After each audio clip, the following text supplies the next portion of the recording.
आज का जो प्रेस कॉन्फ्रेंस है काफ़ी महत्वपूर्ण प्रेस कॉन्फ्रेंस है और आप सब लोग जान रहे हैं कि आप सब लोगों को जो है यहाँ निमंत्रण दिया गया ताकि अति आवश्यक जो घोषणा जो है वो मैं आप लोगों के समक्ष जो है कर सकूं। आप लोग सब लोग देख रहे होंगे कि लगातार जो है हम यात्रा पे निकले हैं और सभी हमारे पार्टी के वर्कर जितने हैं सभी लोगों से फीडबैक मिल रहा है। सब जगह की जो समस्या है उससे लोग जो है अवगत करा रहे हैं, चाहे पंचायत हो, बूथ हो, ब्लॉक हो, जिला हो, हर जिले बिहार में हम जाने का काम कर रहे हैं। लोग जो है बेरोजगारी से, गरीबी से और खास तौर पे महंगाई से सबसे ज्यादा लोग जो है जूझ रहे हैं, परेशान हैं। और पूरा यात्रा में हम लोग जब घूमे तो सरकार की जितनी कमियां हैं उसका भी लोगों ने उजागर करने का काम किया और समय समय पे चाहे प्रीपेड मीटर का हो, बिजली बिल का हो, लैंड सर्वे का हो, ब्लॉक में थाने में भ्रष्टाचार का मामला हो, अपराध का मामला हो, भ्रष्टाचार ही भ्रष्टाचार जो है जिस प्रकार से पुल पुलिया गिरता रहा हम सब लोगों ने देखा। और ये बेरोजगारी को हटाने के लिए हम लोगों ने मुहिम भी छेड़ी थी। 2020 में अगर आप लोग याद करें तो हमने कहा था 10 लाख नौजवानों को सरकारी नौकरी देंगे और जब हम सरकार में आए केवल 17 महीने as a deputy chief minister तो हमारी सरकार ने 5 लाख लोगों को सरकारी नौकरी प्रदान किया। 3.5 लाख नौकरियां प्रकृतिहीन कराया गया और इस बात को हर कोई मानता है, चाहे विपक्ष में लोग हों, बीजेपी के लोग हों या हमारे चाचा जो कहते थे कि असंभव है, कहां से पैसा आएगा, नौकरी कहां से बांटेगा। लेकिन तेजस्वी ने एक लकीर खींची, आज सबको उसी लकीर पर ही बात और चर्चा करना पड़ रहा है। देखिए, बिहार में जो आधी आबादी है, मेरा पूरा मानना है कि महिलाओं को जब तक हम लोग सशक्तिकरण नहीं करेंगे और कोई भी काम के लिए जब तक महिलाओं का योगदान ना हो, महिला अगर साथ ना हो तो उस लक्ष्य की प्राप्ति नहीं की जा सकती है।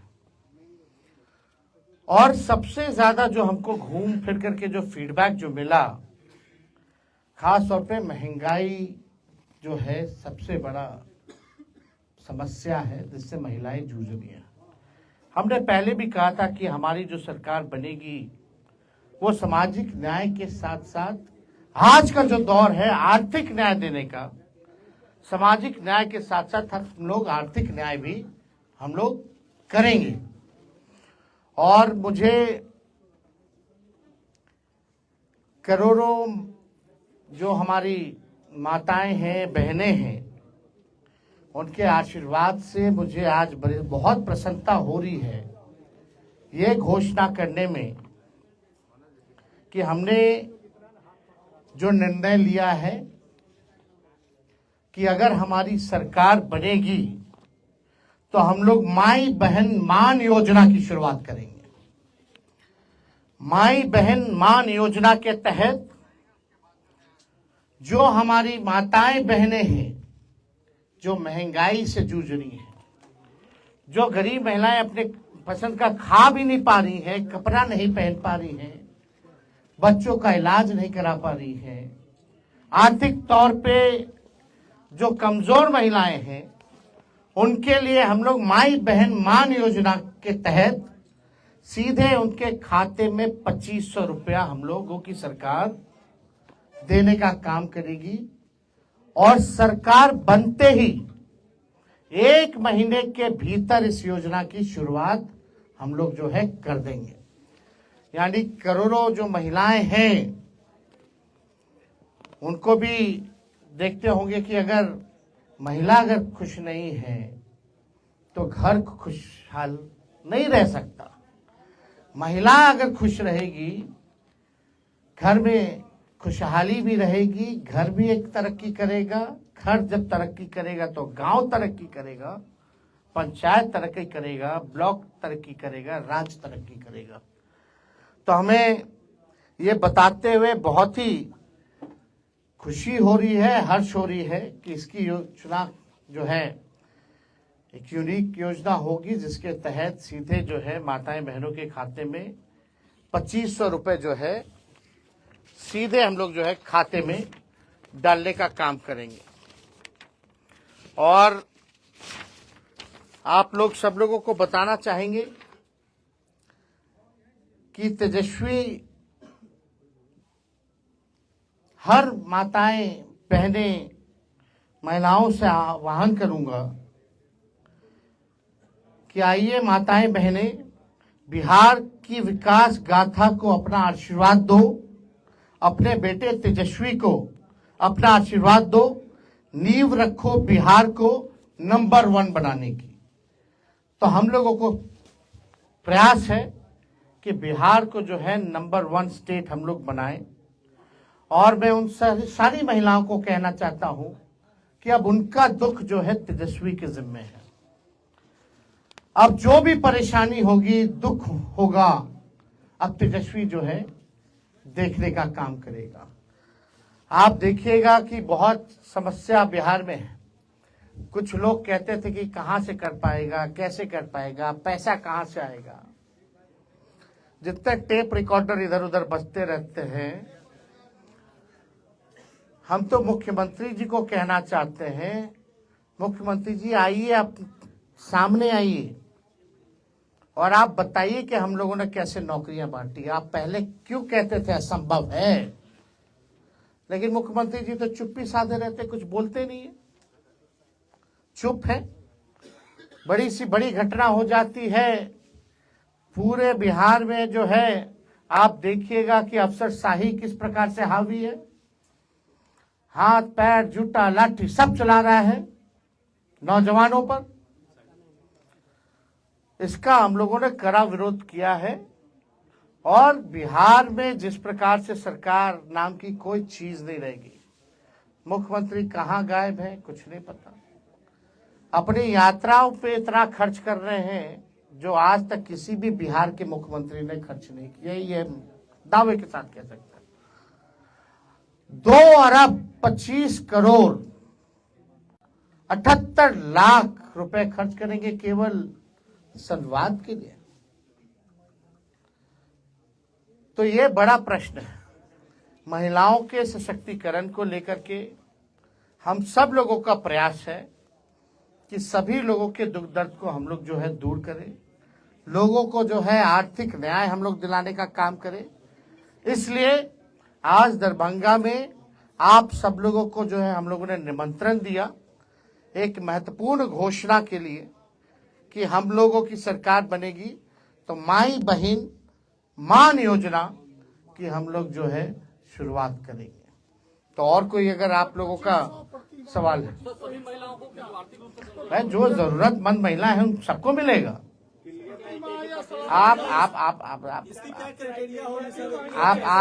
सब समय आने पे सब चीज बताया जाएगा। नौकरी मिला कि नहीं मिला, मिल रहा है कि नहीं मिल रहा, लेकिन फर्क यही है तेजस्वी के आने से पहले और जाने के बाद पेपर लीक हो जाता है, यही फर्क है। कदाचार मुक्त परीक्षा नहीं हो पा रहा, पेपर लीक मुक्त परीक्षा नहीं हो पा रहा, किसी पे अधिकारी पे कोई कार्रवाई हो रही है क्या? यही सवाल कई बुद्धिजीवी हम लोगों से पूछते रहे, कई प्रेस मीडिया के हमारे अनुभवी लोगों ने इस सवाल को उस समय भी पूछा था और हमारे माननीय मुख्यमंत्री जी ने तो असंभव बोल दिया था। लेकिन जब तेजस्वी आया तो तेजस्वी ने करके दिखाया। देखिए, हम कुछ भी बात करते हैं, भले ही हमारी कच्ची उम्र है लेकिन कच्ची जुबान नहीं है। हम जो कहते हैं वो करके दिखाते हैं। अब बिना अध्ययन के हम कोई बकवासबाजी हम करते नहीं। हमने साइंटिफिक रिसर्च किया है, हम लोगों ने अध्ययन किया है, तभी जो है हम इस बात को बोल रहे हैं। हम जो कर सकते हैं वो हम करेंगे और बिहार की जनता को हम ये बता दें कि हमें एक मौका दीजिए। क्यों नहीं नीतीश कुमार जी 20 साल से राज कर रहे थे, भाजपा के लोग तक कभी टूरिज्म पॉलिसी बनाया क्या? स्पोर्ट्स पॉलिसी बनाया क्या? आईटी पॉलिसी बनाया क्या? एमओयू हम लोगों ने 50,000 करोड़ का साइन करवाया था बिहार में निवेश के लिए, सब काम ठंडा पड़ा हुआ। जो पढ़ा लिखा उसको भी हमने नौकरी दिया, जो खेला कूदा मेडल लाओ नौकरी पाओ उसको भी डीएसपी हम लोगों ने बनाने का काम किया। काम हम लोगों ने किया। अस्पतालों की व्यवस्था हम लोग सुधारे, रात रात भर हम घूमते थे। आज आपका दरभंगा का डीएमसीएच बचाने वाला कौन है? क्या हालत थी डीएमसीएच की? वहां एम्स ले जाना चाह रहे थे। दरभंगा में हम ही ने कहा कि भाई डीएमसीएच पीएमसीएच के बाद सबसे बड़ा है, इसकी फैकल्टी मेंबर इंटरनेशनल ली है, ये ऐतिहासिक जगह है, इसको हम लोगों को बचाने की जरूरत है, इसका विस्तार करने की जरूरत है।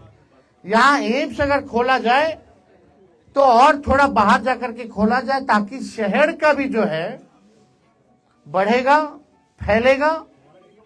और आज देखो प्रधानमंत्री को भी आना पड़ रहा है वही काम के लिए जो काम हमने किया, उसी का शिलान्यास करके गए।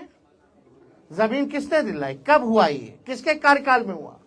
17 महीने में हुआ। हमने कितना, मांडविया जी उस समय स्वास्थ्य मंत्री थे, हम लोगों ने चिट्ठी भेजा। तो सब चीज ऑन रिकॉर्ड है, सब चीज किसी से छुपाया नहीं जा सकता ना। क्यों नहीं मुख्यमंत्री जी को ख्याल आया भाई कि स्पोर्ट्स पॉलिसी बनानी चाहिए? मोनी उल हक का पूरा हम बनवा दिए, पहले चाचा जी चले गए। आज वही किया हुआ काम को लेकर के लोग बार बार घूम रहे हैं।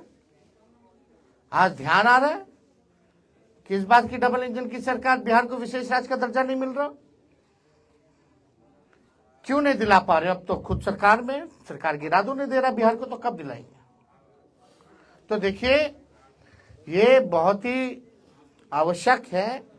महंगाई जो है कमर तोड़ महंगाई, जब से भाजपा आई है तब से कमर तोड़ महंगाई। पेट्रोल हो, डीजल हो, आपका गैस सिलेंडर हो। बिहार जैसे हमने कहा कि हमारी सरकार बनेगी तो 200 यूनिट फ्री में बिजली हम लोग दिलवाएंगे। ये सब काम हम लोग करेंगे, बिहार की जनता के लिए काम करेंगे। मालिक है जनता, लेकिन कुछ लोग जो है अपना ही घर चलाने में लगे हुए हैं, अपना ही धंधा चला रहे। बिहार आज नीति आयोग की रिपोर्ट उठा के देख लो, अगर 20 साल तक इन लोगों ने राज किया, भाजपा और जदयू ने, यहाँ 11 साल से केंद्र में सरकार है, अभी भी सूचकांक में देख लीजिए सबसे नीचे, पलायन में बिहार नंबर 1 है, गरीबी में नंबर 1 है, महंगाई है, यहाँ बेरोजगारी में नंबर 1 है कि नहीं है? कोई इस बात को झुटला सकता है? जब आप 20 साल मुख्यमंत्री रहकर के इन चीजों को आपने ठीक नहीं किया तो कब कीजिएगा?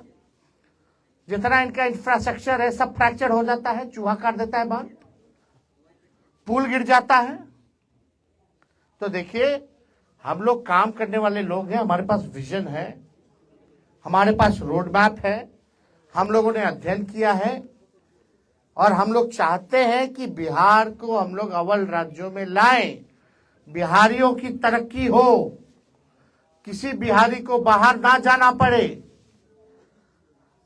इसलिए हम लोगों ने निवेश लाया था 50,000 करोड़ का, हमारी जब 17 महीने की सरकार थी। एमओयू भी हुआ, यहाँ समीर महासेठ जी बैठे हुए मंत्री थे, किसी से छुपा नहीं है ये बात, ये ऑन रिकॉर्ड है। तो बिहार हमारा कैसे आगे बढ़ेगा उसके लिए हम लोग जो है काम करेंगे। और हमने तो पहले भी कहा, मिथिलांचल हो या सीमांचल हो, यहाँ के लिए हम लोग जो है अलग से एक आयोग का हम लोग गठन करेंगे ताकि मिथिला के विकास के लिए और सीमांचल के विकास के लिए जो है मजबूती से क्या कमी है, कैसे इसको दूर किया जाए, उसके आधार पे हम लोग काम करेंगे। और कोई आप लोगों के पास सवाल? चुनाव के बारे में क्या कहना है? एक देश एक चुनाव कराने की तैयारी 2 साल से चल रही है। बिहार का पहले एक फेज में करा लेना चुनाव, एक ही राज्य में ना चुनाव होता है। जब बिहार का होता है तो जो आयोग एक बाई इलेक्शन नहीं करा सकता एक साथ, तो उससे क्या अपेक्षा की जा सकती है? बिहार में क्यों नहीं करा रहे एक फेज में? जब एक ही राज्य का चुनाव होता है पूरे देश में, तो पहले ये तो करवा लो भाई, बाद में देखा जाएगा। पॉलिसी सही है या गलत है, क्या करना चाहिए नीति? क्या अभी जो चल रहा है उसमें क्या गलती है? अभी क्या उनका तो ठीक नहीं खर्चा है? ज्यादा बैठता है, कम खर्चा में। मोदी जी कितना बचेगा खर्चा? कितना खर्चा बचेगा? जो भी खर्चा बचेगा तो बीजेपी के लोग, बिहार सरकार गरीब राज्य, कितना विज्ञापन पे डेली पेज पे आ डाल रहे हैं। इन लोगों ने 11 साल अब 20 साल में कितना खर्च किया विज्ञापन पे? माई बहन योजना की क्या क्राइटेरिया होगी सर? आपको तो सारा बता ही दिया, अब क्या जानना है उसमें? सर आपने कहा कि डीएमसीएच बचाने के लिए एम्स, एक मिनट सर सवाल पूरा सुना। डीएमसीएच बचाया या एम्स बनाया, वो अपनी जगह बिल्डिंगें खड़ी होती है, लेकिन आज भी धरातल पे स्वास्थ्य व्यवस्था है डीएमसीएच की कहाँ पे है? अरे भाई आप हम तो जान रहे हैं, इसलिए ना हम घूम घूम करके भाई रेड मारते थे सर। लेकिन दरभंगा कि के लोग वास्तविक चाहते थे कि डीएमसीएच का दौरा एसपी यादव क्यों नहीं किए, जानना चाहते थे। भाई हर जगह जा रहे थे, हर जगह काम कर रहे थे। चलो ठीक रिपोर्ट नहीं आती है ठीक सर। एक मिनट क्या ये मान लिया जाए कि आरजेडी या पूरे तौर पे चुनावी मोड में आ गई है? जिस तरह से आप फैसला कर रहे हैं, जिस तरह से आप बता रहे हैं कि हम जनता के लिए क्या करने वाले हैं, हमारा विजन क्या है। जनता नहीं जानना चाहती कि हम क्या करेंगे अगर सत्ता में आएंगे तो जनता तो जानना चाहती है, तो हम बताएंगे। तो क्या चुनावी मोड में आ गए? अरे चुनावी मोड में आए या ना आए, हमने तो हर बार ये कहा है कि चुनाव के बाद हमने काम करके भी दिखाया है, और जो कहते हैं हम लोगों ने किया है। अब चुनावी मोड में आपको लगता है आए हैं तो हम आ गए, क्या दिक्कत है? हाँ 17 महीने का मेहनताना मांग रहे हैं। अरे 17 महीने का हम तो अभी कुछ किए ही नहीं। 17 महीने में अपने सक्षमता का हमने 5% भी नहीं किया भाई। हमको काम करना है, आगे बिहार को आगे ले जाना है। चलिए बहुत बहुत आप सब लोगों का बहुत बहुत धन्यवाद सब।